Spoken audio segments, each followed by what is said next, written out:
Keahlian si pembunuh Slamet Saroyo itu tidak pernah ditemukan oleh kepolisian. Ia bebas menghirup udara. Polisi pernah memburunya di Lampung, namun hasilnya nihil.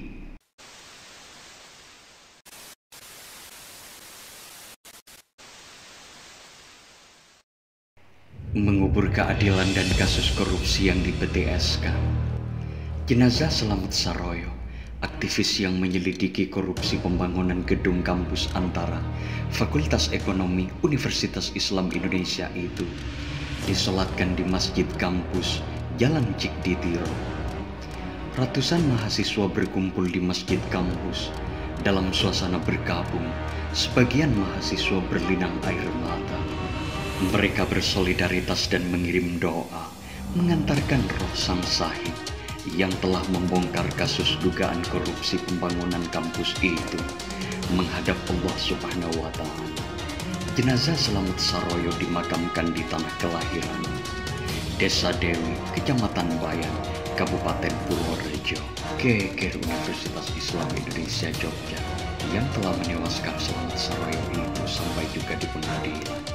Pengadilan hanya menyidangkan kasus bentrokan berdarah antara kelompok Slamet Saroyo dan kelompok mahasiswa yang pro terhadap Effendi Ari.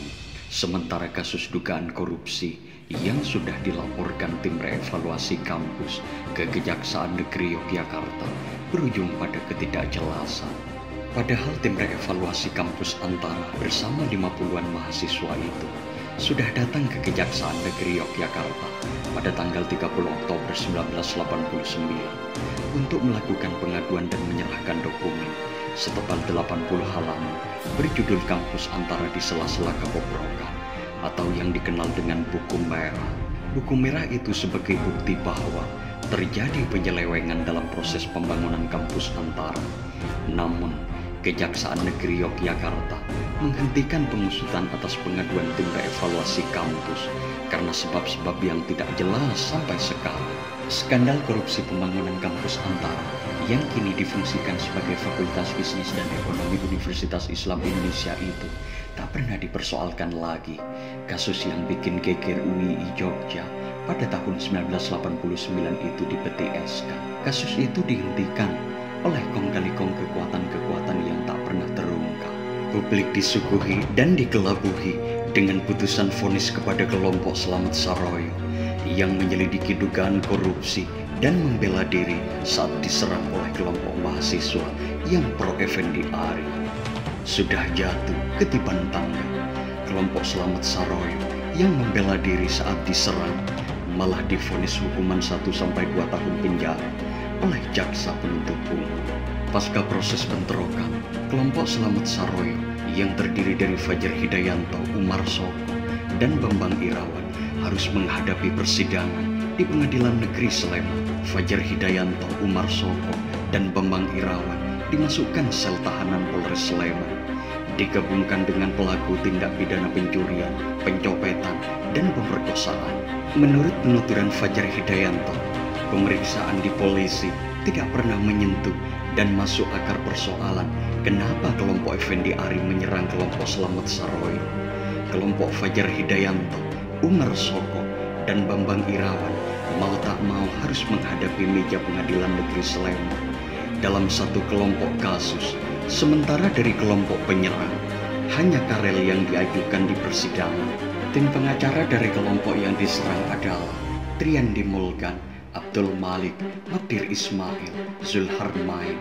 Sejak awal tim pengacara berusaha memposisikan kelompok Fajar Hidayanto, Umar Soko, dan Bambang Irawan sebagai pihak yang diserang dan tidak merencanakan bentrokan berdarah.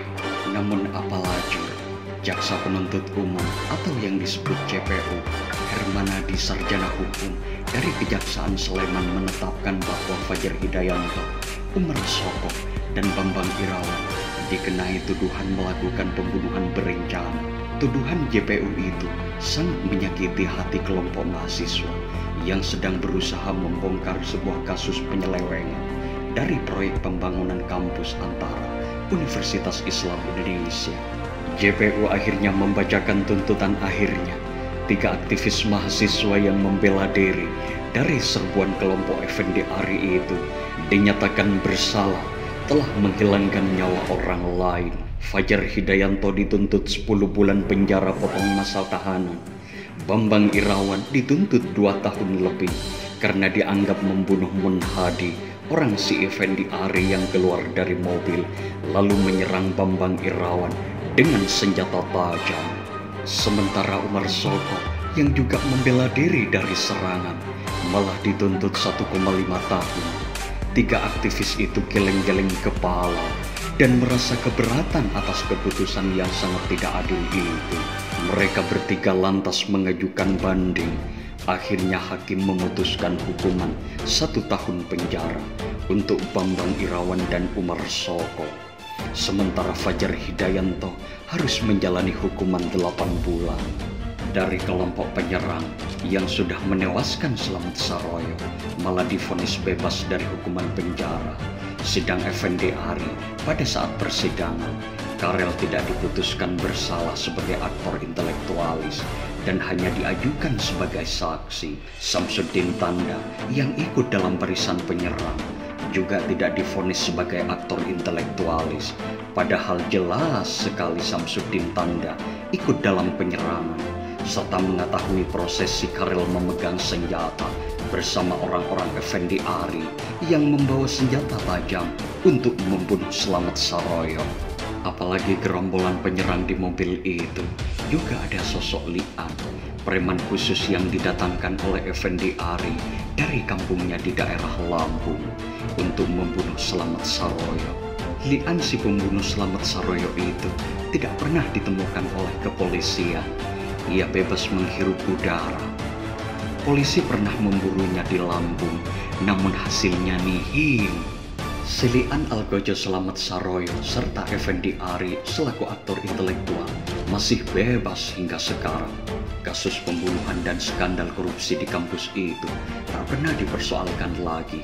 Semuanya sudah di-PTS-kan oleh kong-kali-kong kekuatan yang tak pernah terungkap. Keterbukaan dan keadilan rupanya sudah dikubur dalam-dalam. 8 November 1989, pasca tragedi berdarah itu, Profesor Dr. A.J. Partadireja, rektor nonaktif, bersama semua rektor pembantu Universitas Islam Indonesia mengundurkan diri. 11 November 1989, rapat Senat UII bersama Badan Wakaf memilih presidium untuk memimpin UII.